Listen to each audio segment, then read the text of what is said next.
Hello, and welcome to this webinar on data protection for mobile applications. I'm your host, Thomas Ghys. I'm the founder and CEO of Webclew. We are a startup that has built a platform to audit websites and mobile applications, which we'll discuss later today. I'm very glad to be joined by Peter Craddock, partner at Keller and Heckman. Peter, do you want to say a few words about yourself? Thanks, Thomas. So yes, my name is Peter Craddock. I am a lawyer, but with a background in software development. And so trying to combine the two aspects. And so this is one of those areas where this is entirely possible. And so I'll let Thomas explain the rules for today and the parts about questions, but we are there also to assist in brainstorming. Yeah, so I first want to point out that this session is being recorded, and you will have access to the recording after this session. So what do we have in mind for the next hour? So first, Peter will share a bit more background on why CNIL is now looking into mobile applications and has published a lengthy 100-page recommendation on these. Second, he'll also explain the typical relationship that you will have as a publisher of a mobile application in relation to third parties, which is something that the CNIL has also been detailing extensively. And then we'll have a meaty section on all the requirements, GDPR, e-privacy directive, and how they apply specifically to mobile applications. And then afterwards, I will take over and try to help you understand which capabilities you specifically need to put in place in order to meet these requirements. And then we'll do a deep dive into how you can actually audit your mobile applications. As you can see, we leave some time for Q&A at the end. Now, we have a dedicated questions tab for this. And so if you have questions during the presentation, feel free to ask them. And our moderator, my co-founder, Maarten, is looking into the questions tab, and he will make us aware of the questions you've asked. We have chosen to keep them private, so don't hold back, and we'll try to cover them along the presentation. And then for the things that we haven't covered, we'll leave some room to handle these at the end. Feel free to also stick around a bit longer after the webinar. Peter and I will try to definitely foresee a bit more extra time if needed to cover anything that comes to mind when listening to this or reacting to this. So okay, without further ado, handing it over to Peter. You can kick us off. Thanks, Thomas. So perhaps also before we start, one little addition regarding the recording. So what we're going to do is that we're going to be recording the kind of main presentation part of this. But in order to allow you to ask more questions and be a bit freer in the questions that you're asking, what we're going to do at the end is we're going to stop the recording. And so if there's anything that you would like to raise as a question and you're not quite sure whether to ask it, and note it down on your end, ask it just after the recording has ended, and then you know that we'll be able to tackle them without it being part of the recording. And then it might be something where you might want to add a bit more detail in the question itself. That's fine. So we're going to start by explaining the background, why we're here, what is this set of recommendations, and then gradually kind of walk you through them and what they mean in practice and what you can do as an organization to basically help that level of compliance or anticipate certain moves by regulators, because the CNIL is one of them, but others are looking into this as well. So where did this start from? Well, the CNIL published some recommendations that were really aimed at trying to figure out how should organizations look at mobile app compliance, because over the past, especially the past decade, there's been a lot of focus on compliance when it comes to websites, because it's easier in a way to do some audits, and we'll do a comparison of things like websites versus apps in a second. So there's been a lot of focus on cookies and website forms and similar approaches to basically collection of data and the processing of that data itself. Beyond the issue of personal data, there's also been the broader questions regarding the e-privacy rules.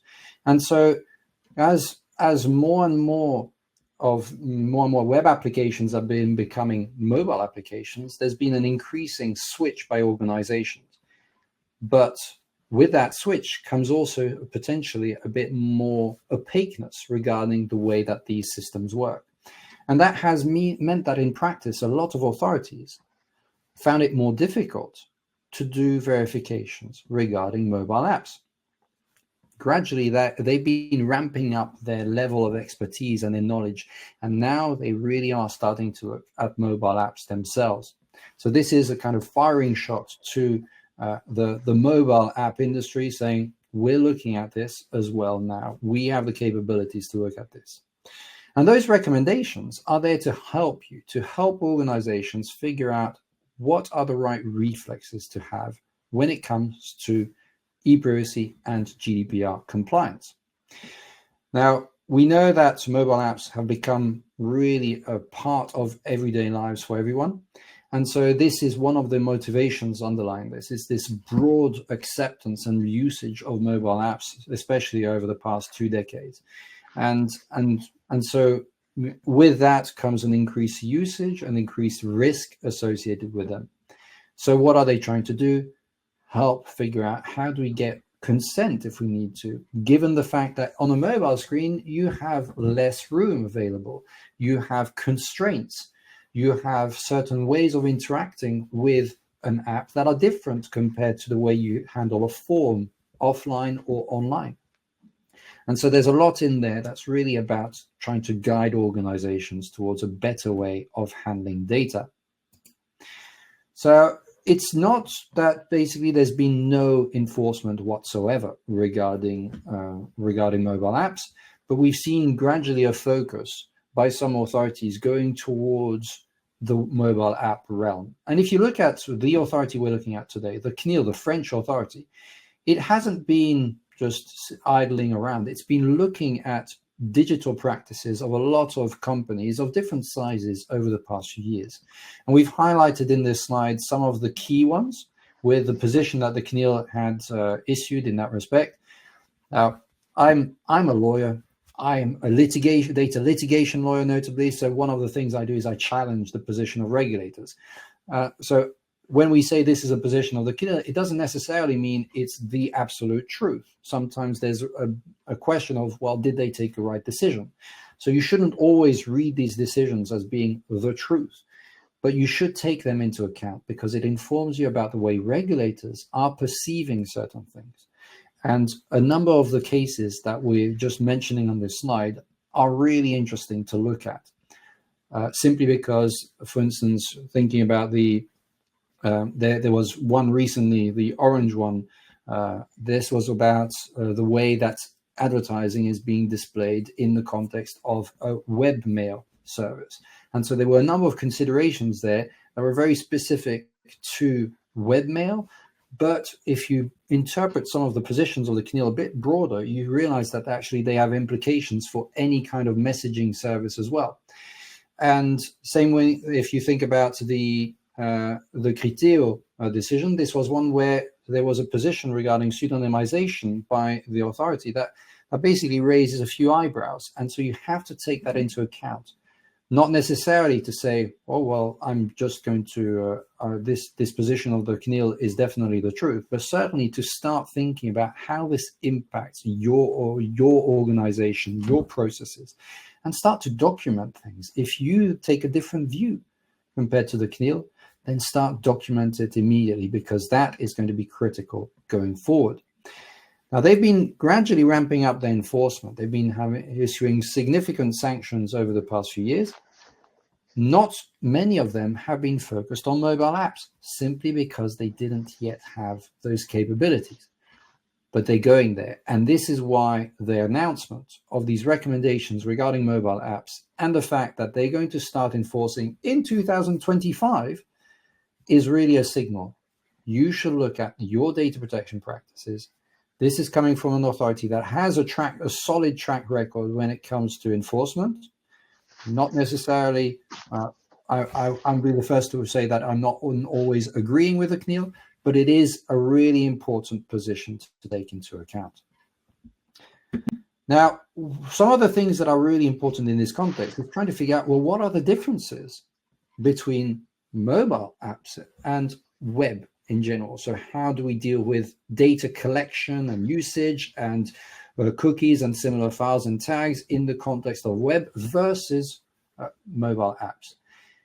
There are practical, technical differences that have a significant impact in how you're going to apprehend them and how you're going to manage compliance. First, we have to take into account the fact that if we look at this slide and you look at the very bottom, the first underlying aspect is, what is this running on? And when we look at mobile apps, there's obviously the operating system that is the kind of underlying framework, and the operating system is at one lower level in practice than what we are dealing with at a web level, because there you're dealing with the browser itself, which is already kind of operating on the operating system.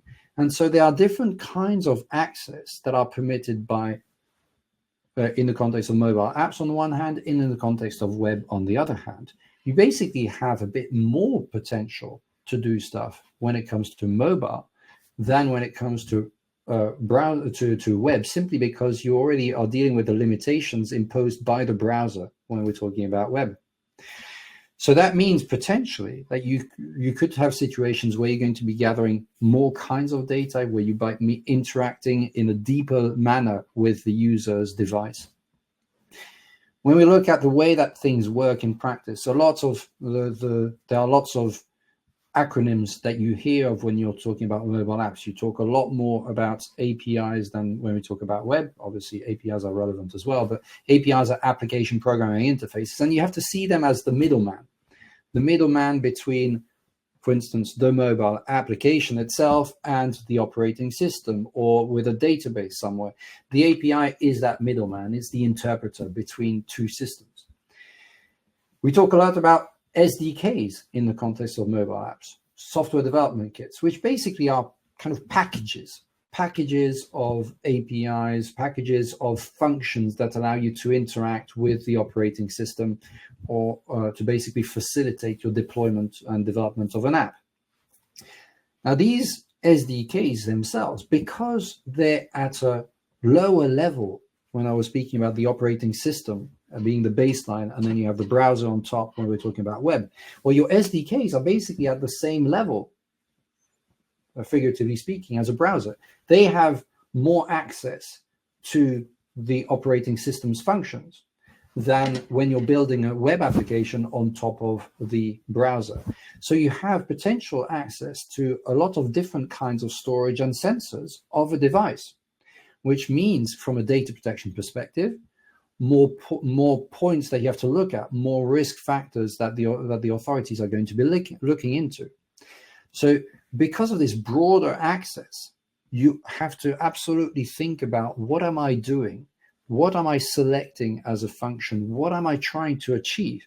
Because you will want to document your compliance with notably the principle of data minimization in a different manner, in a more extensive manner than when you're dealing with web applications, because there you already have a number of limitations that are imposed by the browser. So really important to understand the difference between them from that perspective. You have other differences that are relevant, notably the aspect of compatibility. Today, well, I'm not talking about the Internet Explorer days, but today we have a situation where a lot of the websites and web applications that you're building are going to be mostly compatible across different web browsers. The huge fragmentation we had up to about a decade ago is a bit passé. Now we still have a bit of fragmentation, still have some things that don't necessarily work as well. But overall, if you are building a web application, then it's going to work on most devices, most browsers. It's going to be okay. With mobile applications, you have technical frameworks underlying the mobile applications themselves that are different. In particular, we have the difference between iOS and Android that is very relevant to take into account. That means that your scope of a mobile app will be different in terms of coverage. So you have practical differences, but one of the biggest differences is simply the aspect of transparency, auditability, I mean, of the application and what it is doing. Because of the way that mobile apps work versus web apps, you're basically talking about something that is more opaque, where the authorities don't have as many easy tools at their disposal to look into the inner workings of the interaction between a mobile app and the operating system, compared to the interaction between a web app and the browser and the underlying device. There are things that you can do in web. For instance, one of the things that lawyers typically aren't entirely aware of, but that's one of the easiest things that authorities do, is looking at the list of cookies and the list of other files like HTML5 storage and so on. There are simple ways of doing that in literally 2 clicks. With mobile apps, there's a higher threshold that is needed before you can start to look at how your app is interacting with the system. So there are different levels of transparency that mean that it's harder to audit, it's harder for authorities to investigate. Does it mean that they're going to throw in the towel? No. And that is precisely what the recommendations are about.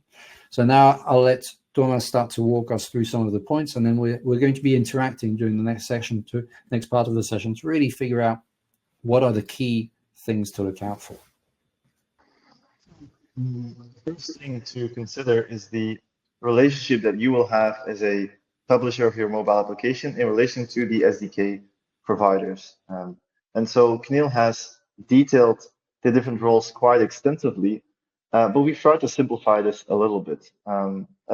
We basically distinguish 3 categories. First, you'll have code that you'll run in-house and for which you might use external support from developers or very basic essential functionality such as your storage provider. And these typically then act as processor because they're just offering services directly to you for functionality that's fully under your control in line with the intention of the main functionality of the app. Then you'll have specialized service providers, and there's many of them, both on web and mobile app. And here you'll have, for example, a payment provider like Stripe, or you'll have your Firebase SDK, or you'll have specific integrations with your customer data or data management platform. And so they will typically serve as processors because they're directly serving your interests as a controller and the processing activities that you want to facilitate through your application. But the big category that I think is typically trickier in this context are your ad monetization partners, because here, first of all, they will be serving specific functionality that you don't do in-house directly. They'll be basically helping you monetize advertising space, and will take part of that controllership in the entire chain themselves. Secondly, you don't always have a direct relationship with these parties.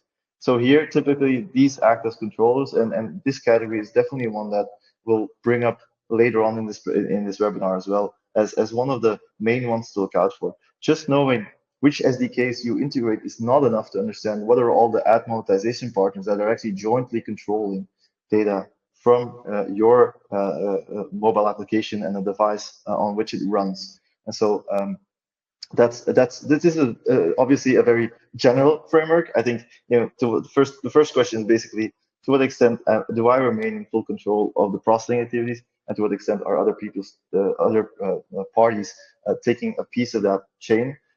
There are obviously nuances that we have to add to this. So first of all, SDK providers, they can also act as controls when they are gathering usage data from your device for their own purposes, to hone their own analytics, etc. Then they will act as a controller of those data. Secondly, there are some of those roles that will take parts of the functionality that you can't do yourself in-house. So for example, if your payment provider is also doing fraud prevention, you don't necessarily have control over the way in which they're going to be auditing that traffic. So that's another exception that you have to make that's ultimately a bit similar to the service improvement. On the other side, when you look at your ad monetization partners, there are specific cases in which they can organize themselves to actually serve as a direct processor to you. So they can make it very transparent what they do. They can wait for your specific interaction. And this is sometimes what you see with pure play ad servers that basically are going to say, okay, we just handle the placements for you. You can book your campaigns and we will try to serve in a good way, but fully under your own instructions, as opposed to monetization partners that basically say, give us an ad slot and we will fill it in for you. We'll take care of that entire process.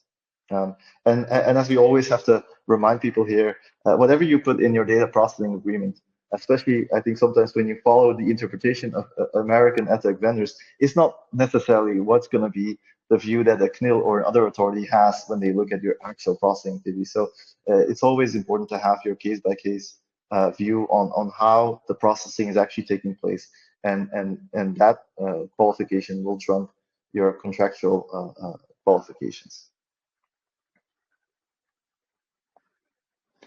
Now, to simplify the legal rules of the game, you can break it down into three big components. So first, lawfulness. Do I have a legal basis to be allowing certain tracking to take place? Secondly, when I do have a lawful basis, is the level of information that I pass on, is that somewhat proportional to what I actually need to do here, right? And thirdly, are we explaining what we're doing fully? And do we have full visibility about those processing activities? And can we somehow bring that across in a proper way? I think definitely in terms of the transparency, CNIL has added a lot of detail specific to the mobile application setting, and we'll discuss some of these challenges as well. But I think this is the simple framework. This is also when I personally run audits, these are the top three things that I'm looking for, right? Do I have a legal basis? Is it proportional? Are we being transparent? Okay. Now, when you think about the first characteristics, you want to start by looking at e-privacy first, which is more specific in this context, and it interplays in interesting ways with the GDPR.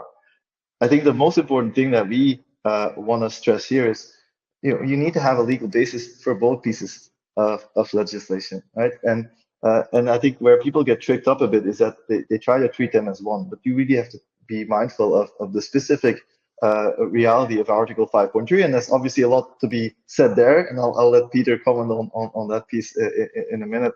But so there, basically, you have access to any kind of information on your device is based on consent, mainly, or based on specific exemptions, okay? And those exemptions, they differ by country.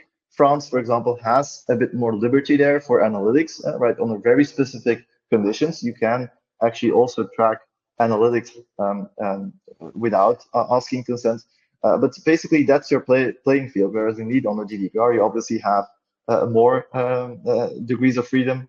And I think especially now with the recent sunset of the e-privacy regulation, there will be still a lot to be said on that interplay between e-privacy and GDPR.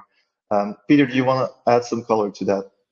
Indeed. So the important thing to bear in mind when it comes to the rules, the applicability of e-privacy rules, is that there's still a bit of a gray zone, and regulators have been kind of clawing away at the gray and turning it into a black and white situation. And it is extremely important for you to be aware of that when you are carrying out an assessment of what is going on in your mobile apps. Because traditionally, the view had been, well, e-privacy rules apply to anything that is actual storage on a device, or the actual active gaining of access to information stored on a device. That is the way that it's been basically interpreted pretty much until November 2023. And then the European Data Protection Board came up with its own interpretation of that actually challenged the view that we had, notably in Germany very clearly, and in a number of other countries. And then the view started to be, well, it's any interaction with a device, even things that are not actual storage on the device, but are purely part of the computer memory, can be part of that. And then also the aspect of information that's being transmitted at one point that is then later reused, that's been transmitted automatically, So no active gaining of access to information on a device, but the active gaining of access afterwards to information that comes from a device. And so that's actually changed the approach for a number of regulators and for a number of authorities, as basically something that means that basically a whole lot more activities are suddenly covered by e-privacy rules according to those regulators. So what you have to do whenever you are looking at a mobile app that is being developed in-house or that you're outsourcing, you have to really understand what are all the interactions with a device. And you need to be able to classify them. What is going to store information in the storage, in computing terms, part of the device? What is going to put information in computer memory? Make a classification of that, document it, because that will allow you later on, if you want to challenge the view of a regulator, you'll be able to say, this is storage, this is memory. Why is this important? We have been in discussions with a number of authorities about this difference. And just a couple of weeks ago, I was extremely pleased to see that some efforts we've been carrying out in relation to the ICO are starting to pay off, that they're starting to recognize the fact that maybe the privacy rules that are implemented separately now, part of the PECA rules in the UK. Obviously, it's not part of the EU anymore, so it's officially not going to influence us. But there's been an opening to say, well, maybe there's a bit more room for limiting the scope of the PECA rules, or maybe for saying we're not going to enforce the rules in relation to certain kinds of activities, because there we consider that there are additional safeguards in place, etc. So e-privacy is very important because you have to understand this distinction. What is computer memory? What is computer storage? Document that. The same with access. You want to document the differences in your mobile apps between the active gaining of access of information on a device and then the kind of passive aspect where information has already been sent automatically. For instance, part of every single internet communication, the IP address of the internet connection is systematically exchanged. And there, if that's the case, if that's something that you're reusing afterwards, then actually you want to document that separately, because there you're not actively gaining access to information on the device. You are repurposing information that you've received automatically. But because of the broad interpretation now of the EDPB, that is seen by them as being gaining access. So you want to start documenting what you're doing there as well, so that either you can challenge the view of regulators, or you can say, we've taken anyway all the steps to comply, even though we're not necessarily convinced that it's part of the scope, but we already comply anyway. So you have to consider these two aspects, memory versus storage, and then active access versus the passive access. Document each part for each mobile app so that you can make a clear distinction, and then figure out which are the consequences from an e-privacy perspective. Do I need consent for this? Or can I argue that this is strictly necessary for the provision of the service explicitly requested by the user? Document every step of the way. It's really critical. And the more enforcement comes, the more important that documentation is going to be. So you need to have, and that we'll get back to, you need to have a discussion between the legal teams, the engineering teams. You need to have a real discussion to figure out that.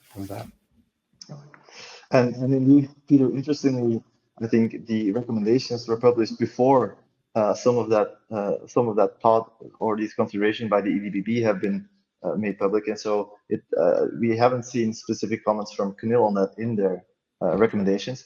Now, I see a few questions in the questions tab right now, and one of them you have done quite a lot of writing on already. So the question is around, okay, can we actually without consent still do any form of advertising? What's your take there, Peter? So there again, we have to make that distinction: e-privacy versus GDPR. And from an e-privacy perspective, if you're going to be doing any kind of advertising, at one point, because of the way advertising works, it's basically there's a server request that's going to happen in any event, because your mobile app is going to send information to a server saying, I am going to load an app here. Give me something. Show me an ad. And so whatever type of advertising you're doing, whether it's contextual advertising or profile-based advertising, or even kind of generic, non-contextual generic advertising, you need to have an interaction with the server. It doesn't work any other way. So you need to have information that's being sent saying, I need an ad. So if you apply the interpretation of the EDPB literally, you'd need consent for that. You can understand that that's not the intention. That can never be the intention. And this is one of the little victories that I like to see in the position recently of the ICO, where they've been saying, you know, there must be situations where consent cannot be required. And this is where I think there is scope to argue that advertising is strictly necessary for the provision of a service. It's something that's been contested over the years by regulators. I think we're going to see a resurgence of that argument. But second, it's that argument of saying this is not part of the scope. This should never have been part of the scope of the privacy rules. So you have a kind of twofold argument. The argument of the scope, it should not be part of the scope. And even if it is, saying, well, actually, this is strictly necessary for the service because otherwise we can't deliver the service at all. So to me, there is a scope for that, but you need to start developing your arguments for that because regulators have been taking a strict stance in that respect. And so you need to be aware of the fact that there's a good chance at one point there's going to be a clash. There will be litigation about this. So already document as much as you can from that perspective. Yeah. I think there's one thing to add there is also that in order to actually monetize this, really, you want to have some form of ad performance management as well, right? It's not just about serving the ad, it's also about giving insight to the advertiser that that ad was actually delivered properly, that it was not repetitive, and so on. And there, I think typically, so far, we've seen a rather conservative view by the CNIL.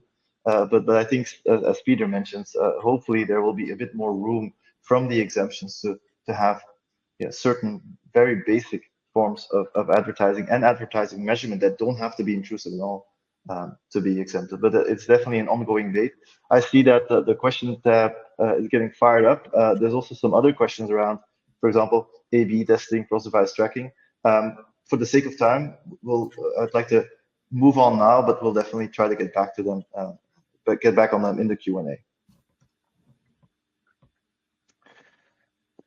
Something that the CNIL has also specifically spent a lot of time on is the notion of permissions, right? Which is absolutely native to mobile applications. I also often get requests or concerns where people say, hey, you know, the app review has been blocked because we have not really handled the consent and the permissions well.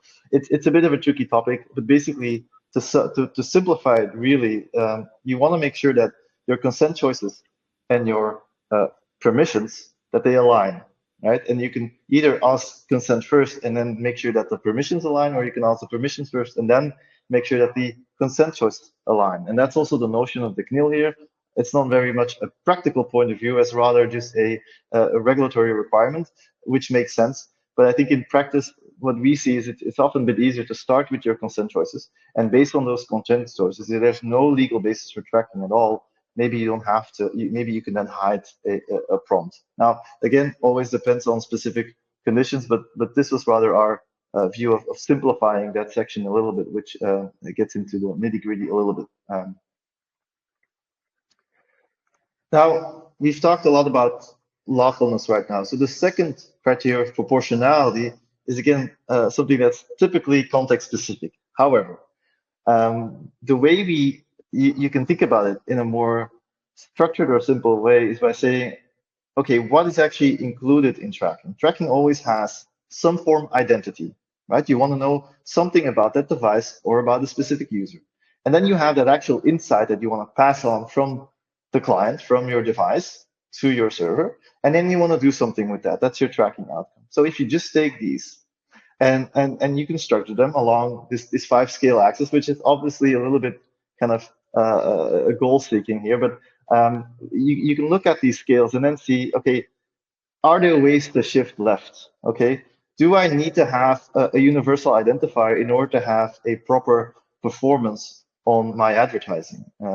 And am I good enough in terms of doing maybe certain A/B testing or simple analytics by just using a randomly assigned identifier rather than a persistent identifier linked to my authentication?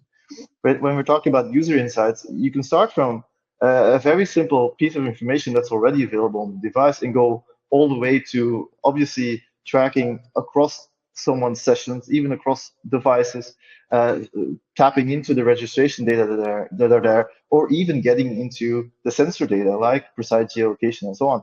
And it's obviously that you can debate the specific steps, but often it's quite clear when you're getting into more intrusive zones. And the question is basically, do I need that additional level of detail? Okay, and that's basically what this slide is representing. And I'll talk a little bit in the final section around auditing, how you can also handle that in practice.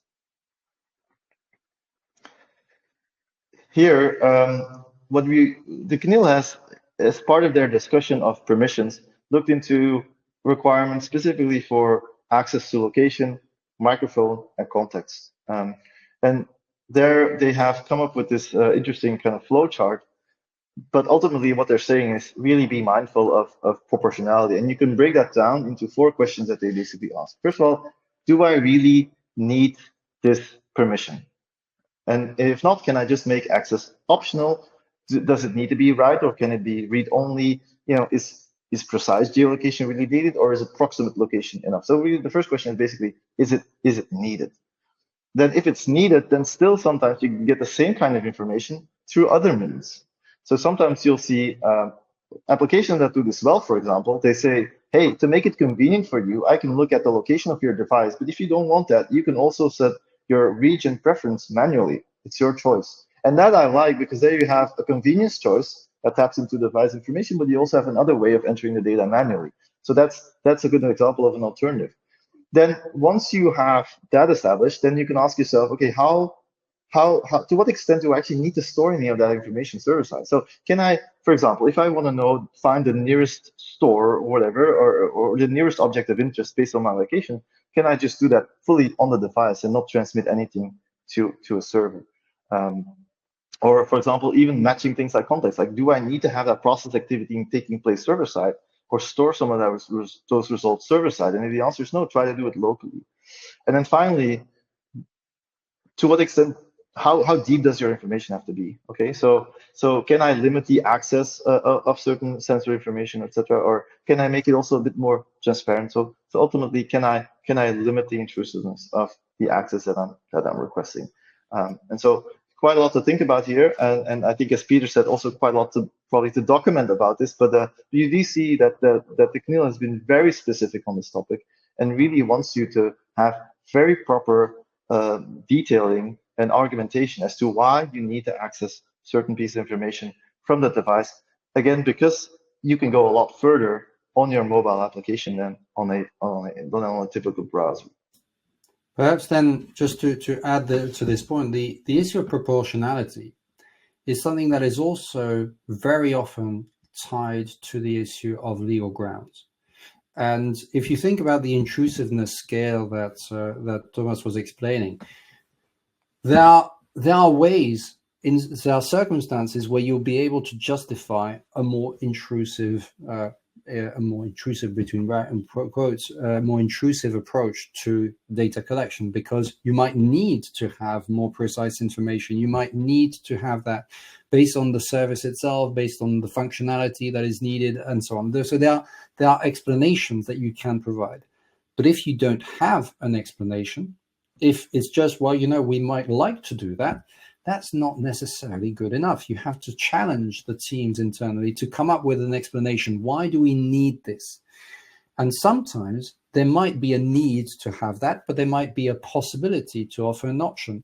And so the alternative there with entering data manually is a really good illustration. And like Thomas has been saying, the CNIL provides a lot of useful tips basically to organizations to focus on proportionality, to really think about the use of data, the collection, the scope of the data they're collecting. Because where there's an alternative that is possible, then you know anyway that the regulator is going to challenge you and say, why don't you use that? And if you don't have an explanation, then that alternative is going to be seen as the least intrusive alternative. And then they will immediately say, sorry, but you are in breach of the data minimization requirement, and you are in breach of the necessity requirement for your legal basis as well. So you see that the two aspects, proportionality and legal grounds, are often interlinked, because necessity is increasingly being used by authorities as a means to challenge the legal ground and then make the entire processing unlawful. We've seen that regarding cases where legitimate interests were being invoked, and that there the authorities were saying, sorry, but if there's an alternative, you don't actually have a legitimate interest in doing that, because you can't justify why you're doing this alternative rather than another, so it is not demonstrated to be necessary to that purpose. So really consider proportionality as a core component of your assessment of the mobile app. And then a last quick note on transparency. Something that the CNIL did not really point out that we wanted to add here is that there's different places to be transparent. And CNIL did say, obviously, that you don't have to limit yourself to a privacy notice. But here, my view would be, try to be creative indeed around where can I actually embed snippets of information around processing activities in the application itself. For example, maybe you'll have a bit of a banner that introduces functionality around getting certain recommendations and so on. Then you have the CMP itself, where you already are going to be displaying a lot of information about specific vendors, about the number of vendors, maybe also around the categories of vendors, which is something that Neil pointed out. So it's a good place to also be putting a lot of that detailed information very close to the choices that people make. And then you obviously still have your privacy notice, where the CNIL has made a few recommendations. And I think, again, around the permissions, most notably, they really encourage you to be specific around which permissions do I need as an essential part of my applications, which ones are optional, for example, for a better user experience, and which ones are rather beneficial to me as the owner of the application or to other third parties. The issue of what you are including in these notices is, again, something that has a knock-on effect on the other provisions as well. Because if you think transparency allows you to explain to the user what is going to happen with their data. Now, transparency is also a key requirement for informed consent, if you're going to do something on the basis of consent, but also if you're going to be doing something under the GDPR based on legitimate interests. Legitimate interest is about reasonable expectations of the data subject. So information allows you to manage those expectations, to set the expectations.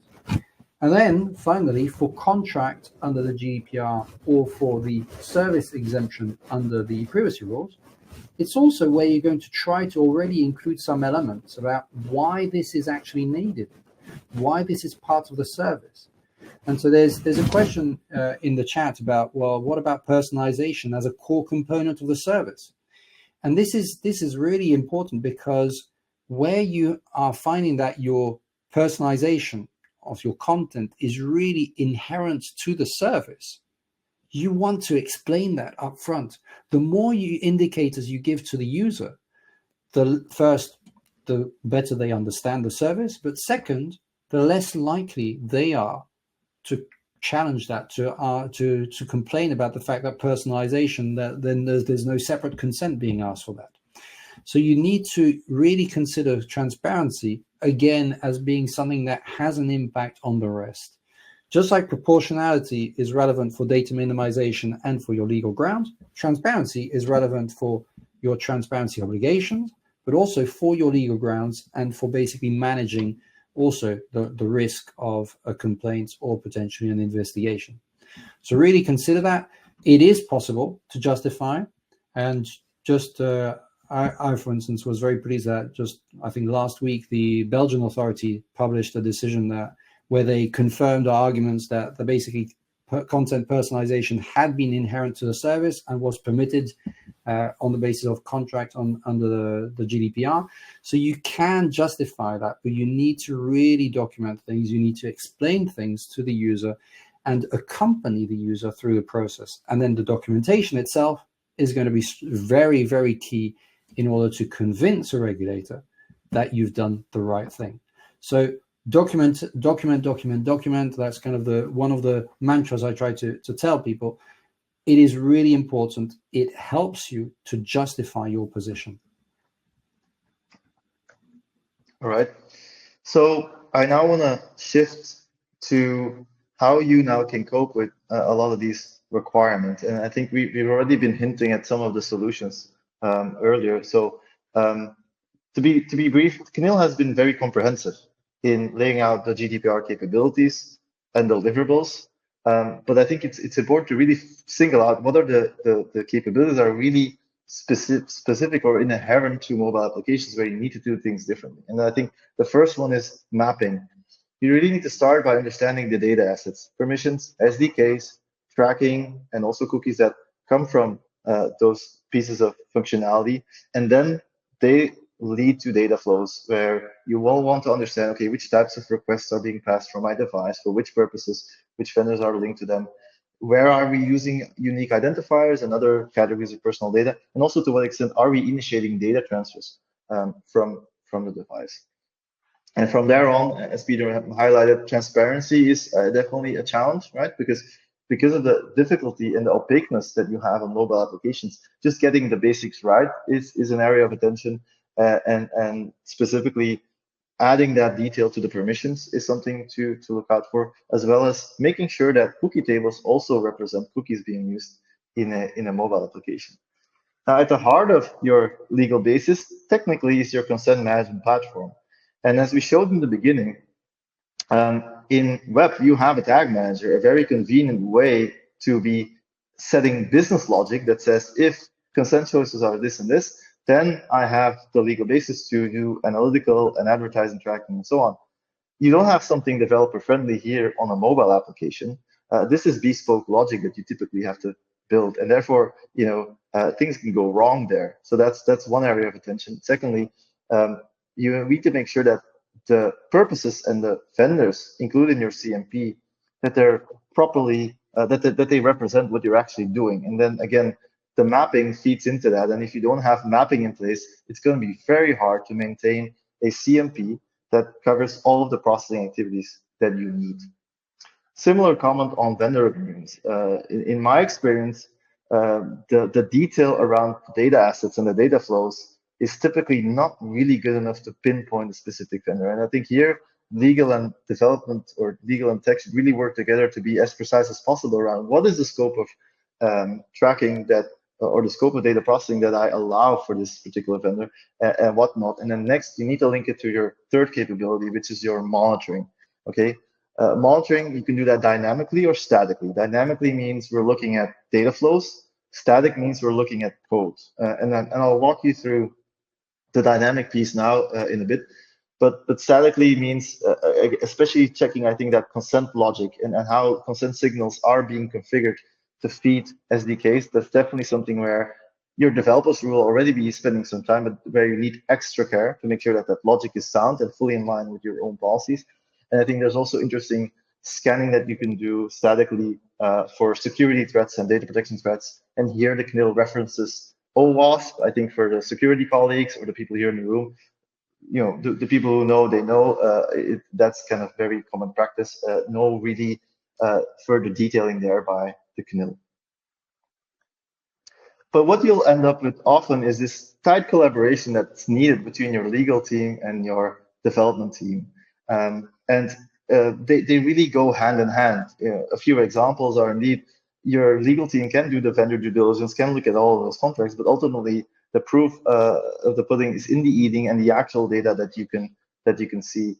Right? You can have a very thorough, very well backed up legal basis analysis, but if there are these issues or in terms of the consent management platform being not properly configured to the SDKs, or some of the vendors are not included in the vendor list, then you don't have a legal basis.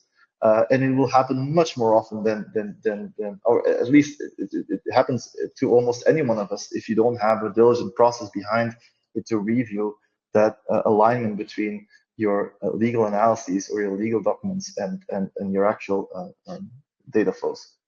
And so you want to have an API between those two teams. And if you have this role, a translator role that understands the legal side of things and also has a good technical background, if you have someone like Peter, that's great, right? And then the person can definitely be a guide in this process. They're hard to find, and so if you don't have them, you can still let's say embed this kind of interaction by having structured cross-functional meetings.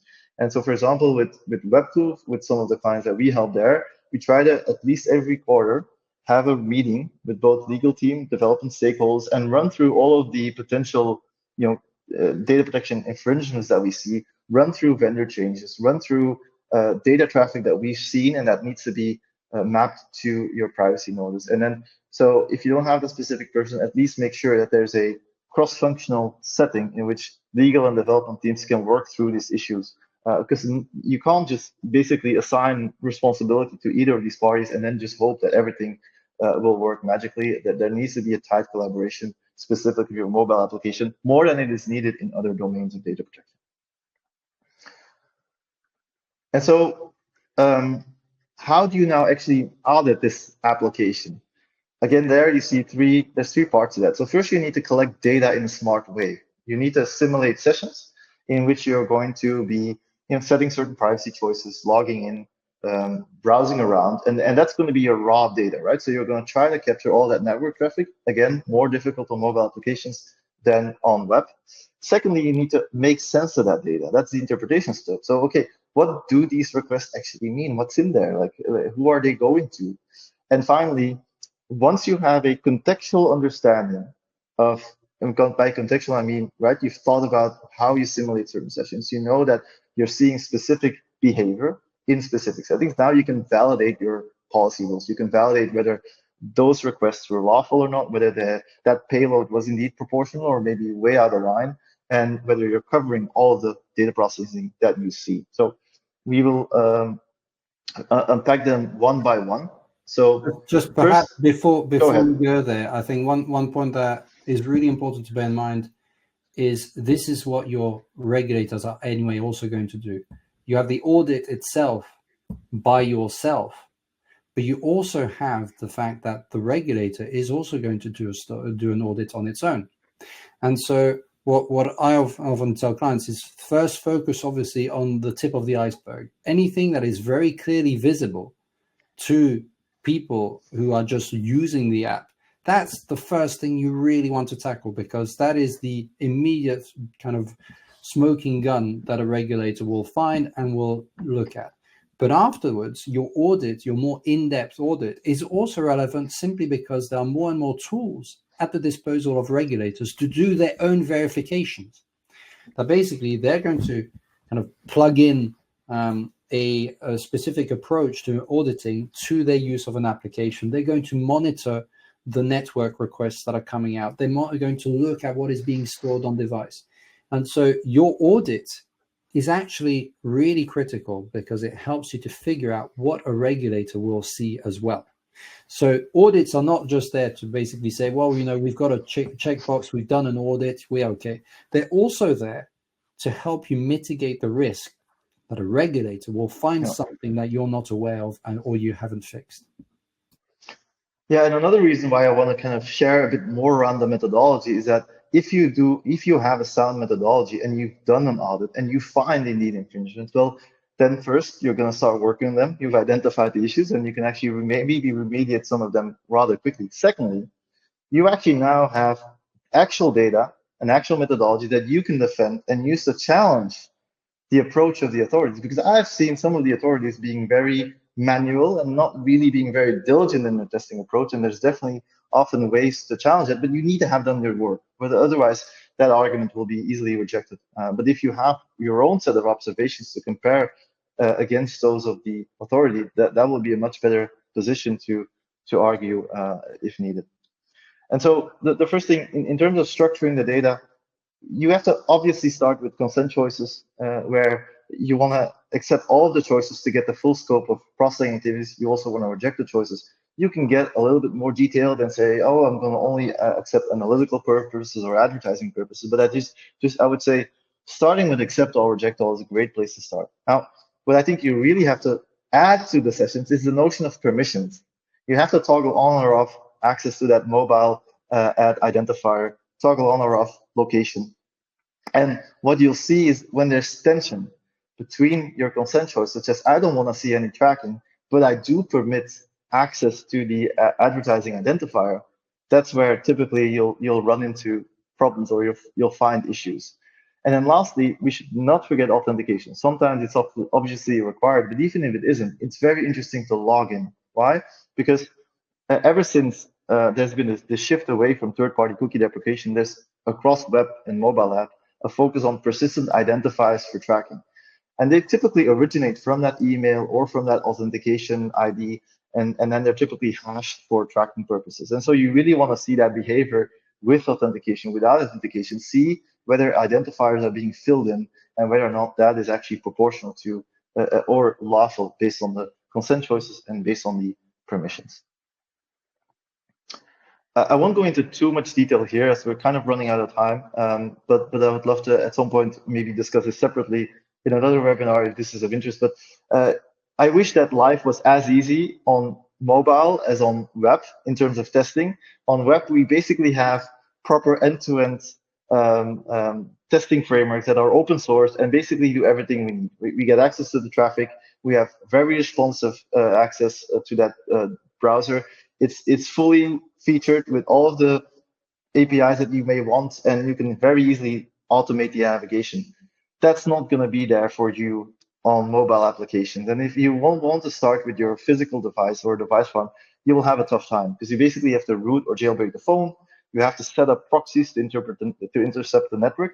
You typically also have to add additional security bypasses because that network interception is not what they're going to allow you to do right away. And you'll just have a relatively rough time just getting a session up and running and repeating it.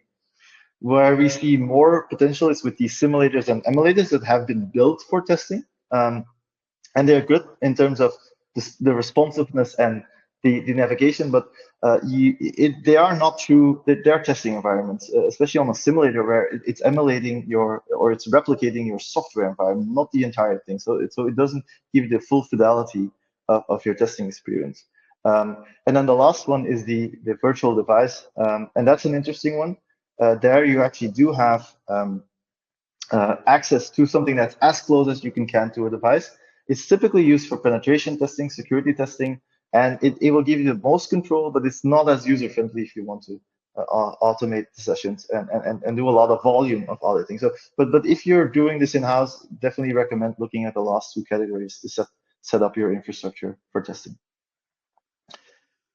Then secondly, you want to now make sense of these data, right? A great place to start is looking at the root domain because that tells you something about the ownership of the request. And here, for example, you can see that I see the request from a specific supply-side platform.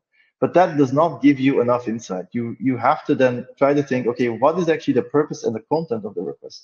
And so your path will often give you some indications, right? So meaning the subdomain or the path, of the request. But actually, the real detail is actually in the payload, which you can find in the query string parameters, which you see here appended to the URL, or in the actual request body itself. And so that's my strong recommendation here. If you really want to understand the full context of what a specific request is doing, you'll have to tap into that detail. And this is definitely where you'll need that insight, the developer insight, that is then ultimately going to be merged with the legal view on what is proportional and what is lawful.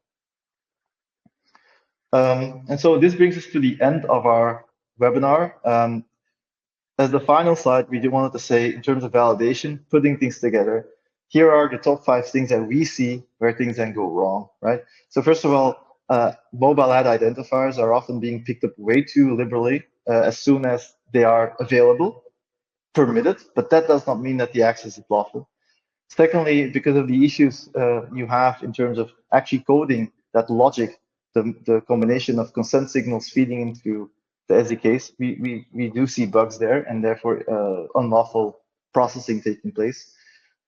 The issue of proportionality, we've discussed, is something we do see where basically you'll have, for example, advertising partners picking up a lot of context of the page, title, description of the page, all these kind of tags, or tapping into maybe your battery level and so on. So you have to really be careful. I think my practical advice would be, first, think about first, what do you think is needed for this specific purpose or in line with the processing activity that you have in place? Secondly, compare other vendors that do similar tracking, and if they really use significantly less data, you're pretty sure that this is a disproportional thing to do.